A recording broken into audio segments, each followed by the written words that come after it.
You know, he styles himself as this master negotiator. He is now deploying these negotiations, saying that they start immediately. We did hear from the Defense Secretary, Pete Hegseth, though, today, saying that NATO membership is not realistic for Ukraine, and neither is returning to pre-2014 borders.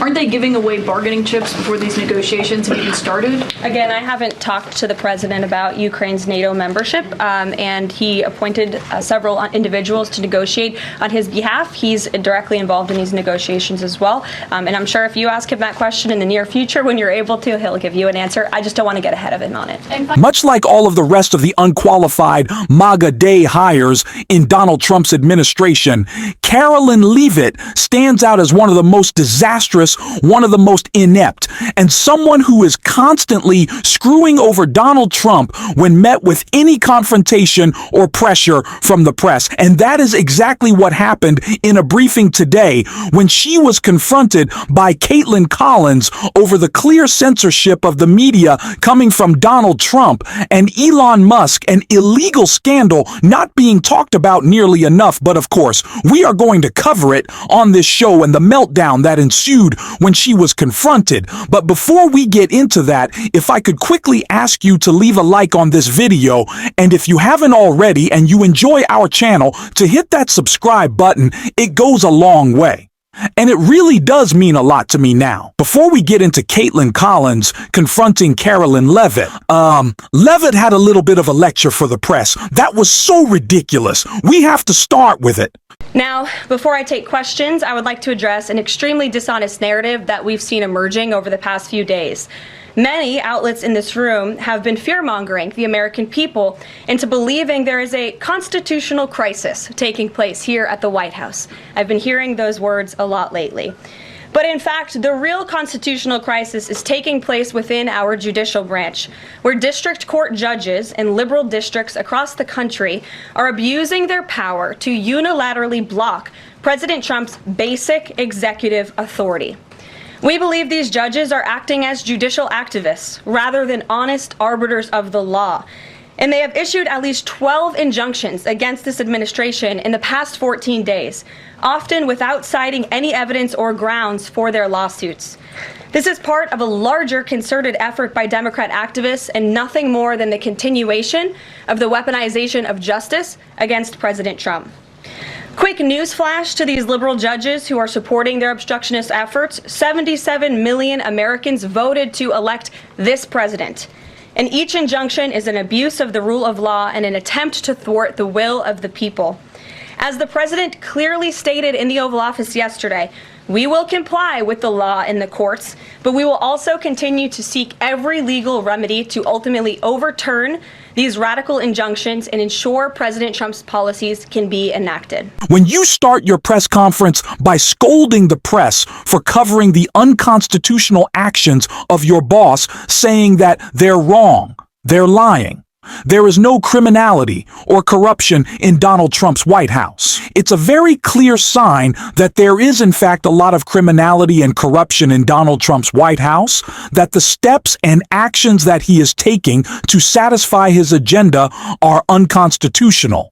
And we are in a constitutional crisis, as we hear so much from Democrats and media members who are willing to admit that and report it when Donald Trump decides he gets to be every single branch of government just on his own, the dictator he promised to be. Yes, that is a constitutional crisis when Donald Trump's and George Bush's and Ronald Reagan's judges appointed by those Republican presidents are disagreeing with Donald Trump. Yeah, that's not some liberal stance. That's not some activist judge. That's someone telling you breaking the law. And of course, Carolyn Leavitt didn't like that. And so she was defending not only President Trump, but President Musk right here. As for the actual receipts, we are happy to provide them, and I actually brought some today because all of you know I love to bring the receipts. We have contracts upon contracts that we can send and provide this information to you. Let me be very clear. We are not trying to hide anything. We have been incredibly transparent, and we will continue to be. These are screenshots of contracts that DOGE found across our government. This is a DEI contract, $36,000 for U.S. citizenship and immigration services. That is against the president's policies and his America First agenda. This is a $3.4 million contract, a Council for Inclusive Innovation at the U.S. Patent and Trademark Office, Department of Commerce, another DEI contract that DOGE identified. I can continue to go through these. Oh, I love this one. $57,000 for climate change in Sri Lanka. What is this doing to continue the interests of the American people? Absolutely nothing. We're going to get into all of the corruption of Elon that was called out so masterfully today. You're just really going to want to stick around for that. But the way that Levitt is trying to defend Musk is just so disingenuous. It's so clear. He admitted it yesterday. He is lying. He is breaking the law. He is moving as quickly as possible, so the courts cannot catch up to him. They've stated what they're going to do. It's our job to call it out. And that is exactly why Carolyn Levitt was confronted by Caitlin Collins, because there is clear censorship from the Free Speech Republican Party on the press. And when Levitt was confronted with this fact, she melted down. Retaliatory in nature is the argument, because the reason that the AP was barred, which they said was because they're not using the phrase Gulf of America, they're using Gulf of Mexico in line with their standards.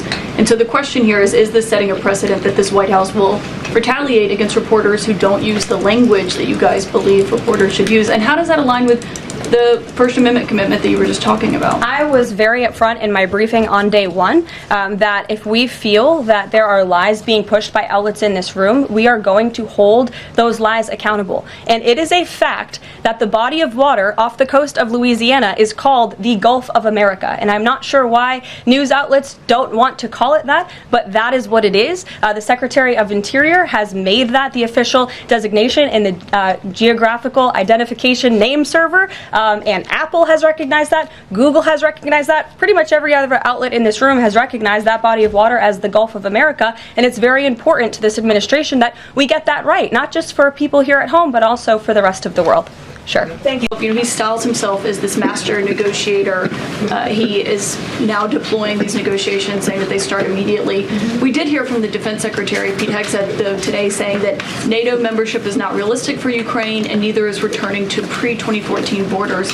Aren't they giving away bargaining chips before these negotiations have even started? Again, I haven't talked to the president about Ukraine's NATO membership, and he appointed several individuals to negotiate on his behalf. He's directly involved in these negotiations as well. And I'm sure if you ask him that question in the near future, when you're able to, he'll give you an answer. I just don't want to get ahead of him on it. Donald Trump demanding that the press give him completely positive coverage, suing outlets for reporting polling for editing interviews like anyone else would. And then when those companies settle, sending their settlements, their donations really is what they've become to Donald Trump's presidential library, which is what has been happening. We saw that with ABC.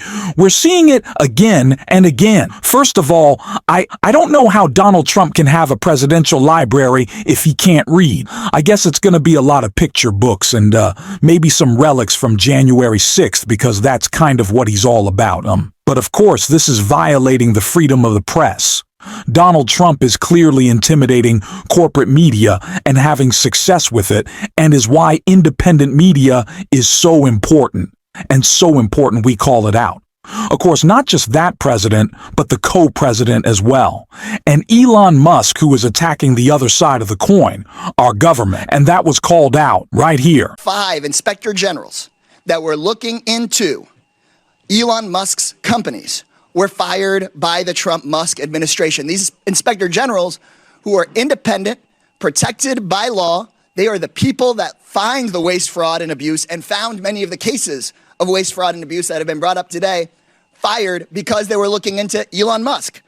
At the NLRB, the National Labor Relations Board, which is supposed to protect workers from getting their unions busted by folks like Elon Musk, made functionally broken by the so-called Department of Government Efficiency that really is the Department of Government Efficiency for Elon Musk, not for you. They are trying to shut down the Department of Education, the Department of Labor, You know what Elon Musk doesn't seem to be looking into? His own contracts. Again, I'll ask you, Mr. Talcove, do you know how much money a day Mr. Musk will receive from the federal government for his contracts? No. The answer is $8 million a day. Just last year, Elon Musk was promised $3 billion from close to 100 contracts with the federal government. Ms. Royal, do you know how much the average person in this country who survives on Social Security, one of our seniors who's worked their entire life, about how much they have to survive on a day? I do not. $65 a day. We're not looking into Elon Musk's $8 million a day. This subcommittee, chaired by Marjorie Taylor Greene and the House Republicans, is looking into your grandmother's $65 a day. Such in just a very stark comparison, $62 a day for those on Social Security, $8 million for Elon. Like that is such a clear picture. And I saw this defense from Joe Rogan of Musk that I think is going to be employed by a lot of Republicans saying, well, he's already so rich. Why does he need more money? Why does he want more money? He's already got it covered. He's not going after your money. Yeah, that's why Elon Musk is so corrupt, is because he has this unquenchable thirst for more power and wealth. It's a disease. That's why he's acting this way. So no, it doesn't matter. If it's 400, 500, 600 bill, doesn't matter if it's $1 trillion Elon Musk is worth. He will always try to screw someone over for more. That's how he made his money, screwing people over, just like his buddy Donald Trump. We have to call that out. And of course, there were lots of call-outs today. But the best of the best I had to say for last, Jasmine Crockett. But just to be clear, I was there, so I don't want anyone to believe that Democrats just come to work and don't plan to do work. In fact, I'm trying to figure out exactly what it is that the Republicans believe our job is, because right now they have relinquished their constitutional duties over to an unelected bureaucrat, someone who no one went out to vote for. And absolutely, he is occupying the Oval Office, as we saw yesterday. And that is a first for me, to see someone occupying the Oval Office who's never actually been elected to the Oval Office and actually answering more questions than the person that allegedly got elected. Now, while he was boosting those lies about U.S. aid, and he was stopping money going for, say, things such as Head Start, somehow, the only money that didn't stop was the money to him and his organization. Now, I don't know how you can have him be the watchdog as well as the guy that is literally living off of the government. If we want to talk about government welfare, it looks like Elon Musk,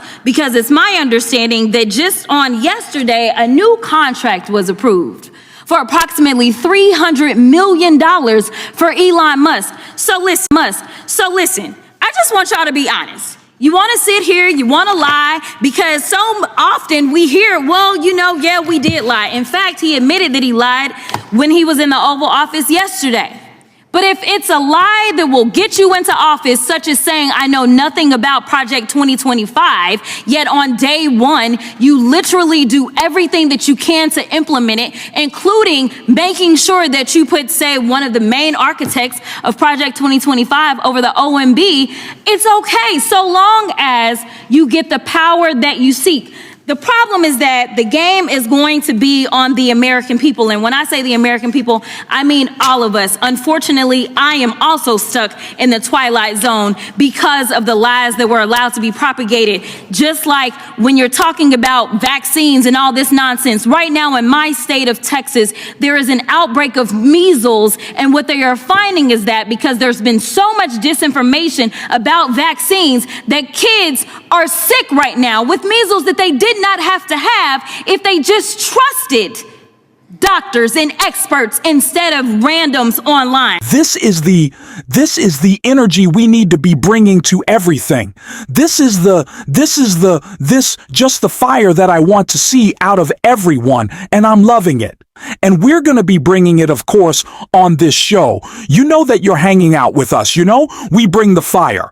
And if you want to support that, as always, you can hit that subscribe button. You can leave a like on this video. And if you're stuck around at the end, you drop a blue heart in the comments. And until next time, I'll see you soon.